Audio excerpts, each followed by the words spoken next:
Funnier than me. Funny. Come on over, you can get this mic and start this show. Hey, y'all, give it up again for yourselves. Y'all put it in that sound. Uh-oh, where's the DJ? DJ, y'all. I'm DJ.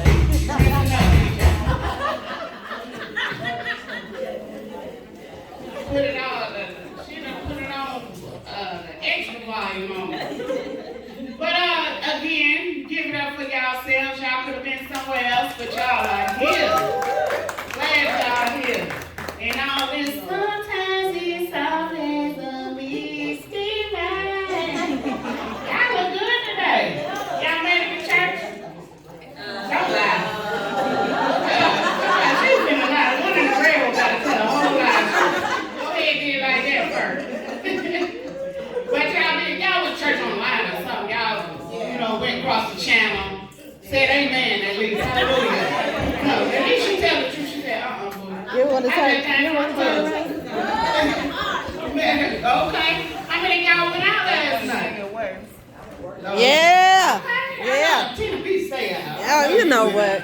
I'm like, when do she sleep? Did y'all see her Facebook and Instagram? When do Tina B sleep?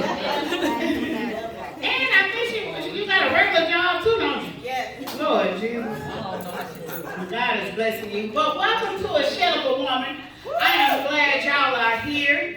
This is a phenomenal, I don't even know what to call it. It's a beautiful brunch, but it's a gathering of beautiful minds. And when you think about a shell is something that protects something.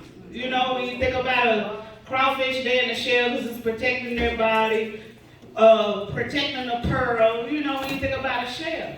So all of us have shells because we're trying to protect something. And when I think about, and this is just my opinion, it ain't got to be y'all damn opinion, my opinion. When I think about the shell of a woman, I think about the shell that's protecting that little girl in me that done got hurt. That, and so when they say, she should have sold you crazy as hell, what's wrong with her? Why she think like that?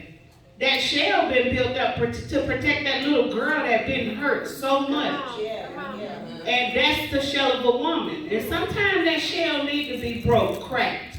Because sometimes that shell ain't a good protection. Because it ain't letting that little girl cry out, scream out. Because that's what needs to happen. That's what helped me.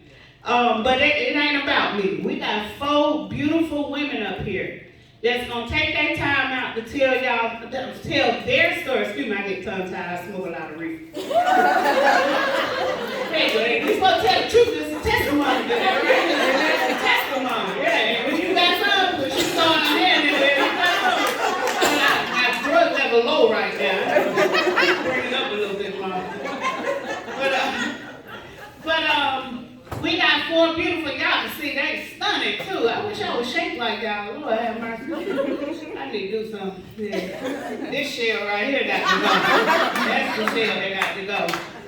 But they are here to tell their stories. Just a bit of their stories. Because I'm sure that we could not capture what y'all been through or what we all been through in 15 minutes. But we here to relate, to conversate, give feedback. If you feel like you got a testimony in your heart, we'll give you about 3 minutes. Maybe 2, I don't know. We bring this place. We got to get the hell out of here at a certain time. So we're going to get started. We ain't got no particular order. So it's going to be a whoever. I didn't get your name, so you going first. What's your name, darling? My name is Milatto. Mulatto, big mulatto, like big mulatto, bust it. Oh, not that mulatto. We're not related to that mulatto. She's bad. I like mulatto. But so first up, we're gonna bring. Are y'all ready for this? Yeah. Y'all hearts open? Your minds is open? Take me to church. No, I'm just kidding. No, I can't go to church. Clay Cole said I can't go to church. But I'm a sinner, lady in red. I'm working on myself.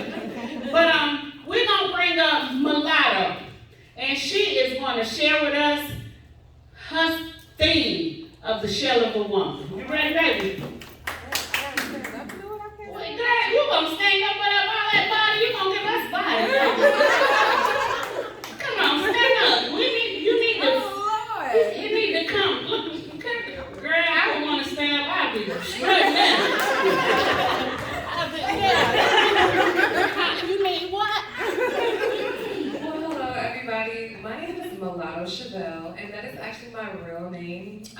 And I know that there's a celebrity called Mulatto. So because mulatto and mulatto sound very similar, I get that a lot. But let me tell you how much that irritates the crap out of me. Because do you know how many Ashleys and Ericas and Keishas and Bridgets it is in this world? But at no point do we meet a Keisha and be like, oh, are you Keisha? No, it doesn't happen, you know. So it bothers my soul, but that is one thing that I shield myself of. And I just feel like, no, of course not. No. So I'm breaking down what my description of a shell of a woman is, right? Okay. So I have this lovely conversation with the lovely media host. She was everything. But a shell of a woman to me is basically, your defense mechanism, the protection coat, your power coat that you put on, your representative self that you put in front of everyone, because you don't break down in front of everyone, you know. We live in a world of social media, so you don't share everything on social media, but everything looks cookie cutter to you, so a lot of people don't think that you have a lot of things going on. But I could have broke down crying in my car and then walked through the door with the biggest smile on my face and wishing you the best for your day.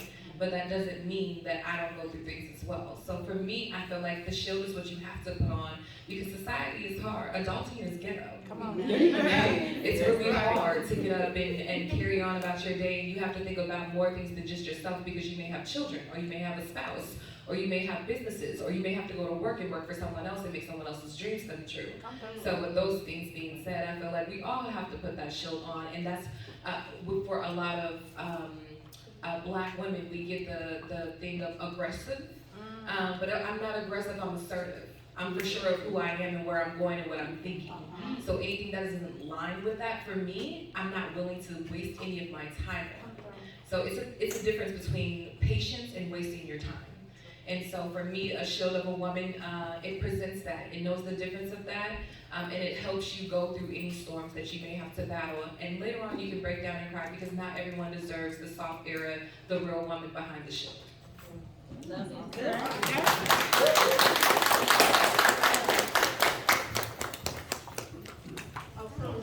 Yes. Yeah, that was, you don't think I was gonna tell you?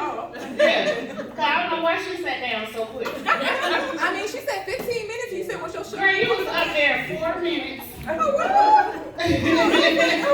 We want to hear your story, baby. I thought it was a question. No, baby, we want to hear your story. So you got 2 minutes now.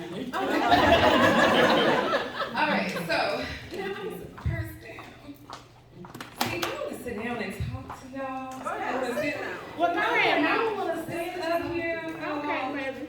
All right, so okay, here we go.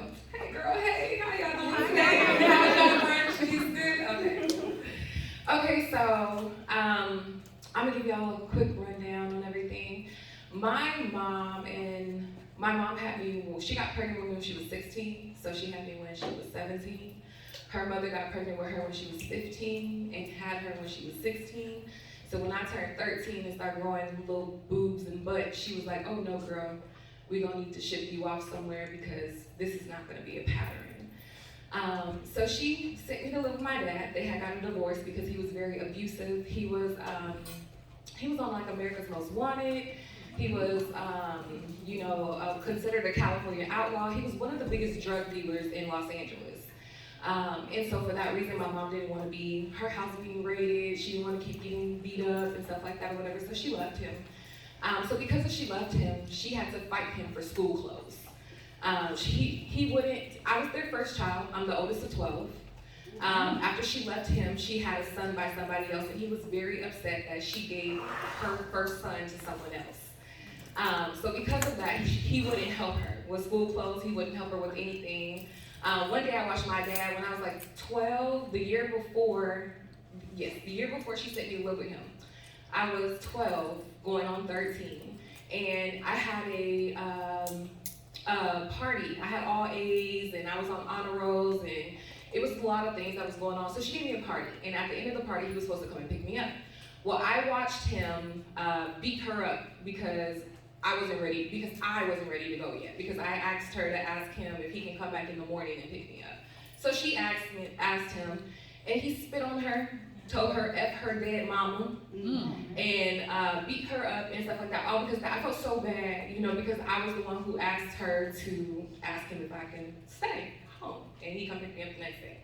So we're gonna fast forward a little bit. I went to go live with my dad for a year. He used to do things like read my diary and beat me up, drag me by my hair up and down the stairs, kick me in my face and my stomach and stuff like that or whatever. And then my mom got me back because he went to jail for a little bit and stuff like that or whatever. So we're gonna fast forward a little bit. Through those years, when I was 17 or whatever, is when I started to not have parents altogether. My mom no longer wanted to be my mom because I looked too much like my dad, and she felt like I was the reason that her life was like the way that it was or whatever, because if it wasn't for me, she wouldn't have been getting beat up over school clothes, or she wouldn't have been going through whatever she was going through or whatever. So she kind of stopped 2 months before my graduation, before my senior year graduation. She had my little brother, and I was staying with my grandma, because we lived in Arkansas. Let me say this, I know it's like jumping everywhere. So my mom's mom died when I was 12 and she was 28. Her dad died a year later. Her only brother died 2 years later. Her foster mom died a year or two later. So everyone that was of her immediate was gone.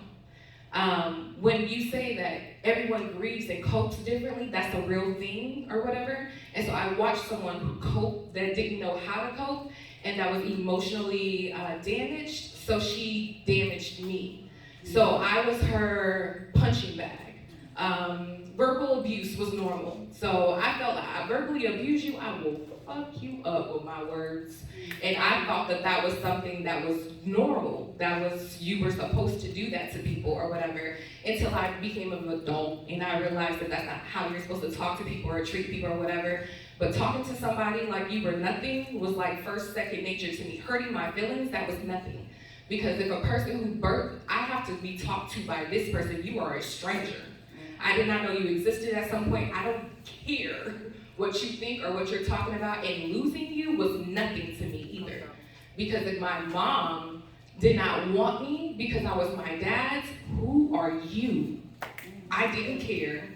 So I grew up with this like attitude, this persona, this energy or whatever, that I later on did not really like or whatever. So around the time of me being 17, I was for sure of myself. I knew who I was. I watched a lot of things. I read a lot of books, 48 Laws of Power, The Secret, The Coldest Winter Ever. I read so many books by the time I was 17 to where a lot of the things that I was seeing, I was like, okay, yeah, no, this is not for me. So I went to go live with my granny my senior year. My aunt, she called herself trying to fight me. She punched me in my face twice because I walked in the house 3 minutes late. We had, how back in the days, they used to have the recreation centers, and you can have like the little party at the rec or something like that.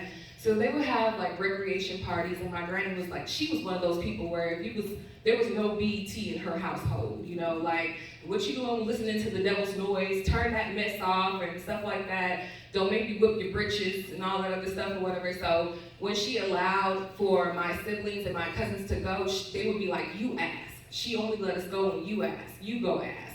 I would have to be the one to ask for the money for the ice cream truck, but I would ask and they would give. So we asked to go to the recreation center and they let us go, and she told me I had to be back by 12. So we walked through the door at 12:03. My aunt, at the time I was 17, she was 22, 23, she stopped me in my face twice. After I had already talked to my granny, after my granny said it was okay for me to go in the room and take a shower or whatever, I fought her because I was already getting fought by my mom and my dad, and I don't care who you are, you did not birth me or raise me, don't put your hands on me. So at that point I left, and because I left, I went to my aunt's house, and so my mom told me to come back to Arkansas and help her with her kid that she just had. I went there, a month and a half, she did not sign me up for school. I begged her to sign me up for school. She signed me up for school. And then 2 days later, she packed up her U-Haul and she went back to California. She left me in an empty house for 2 months until I graduated from high school. And I went back and forth between a friend's house. I bought my car. I got my first apartment. I got a scholarship to UCLA. I started working for Paramount Studios. I was the audience coordinator and stuff like that. I went back to California.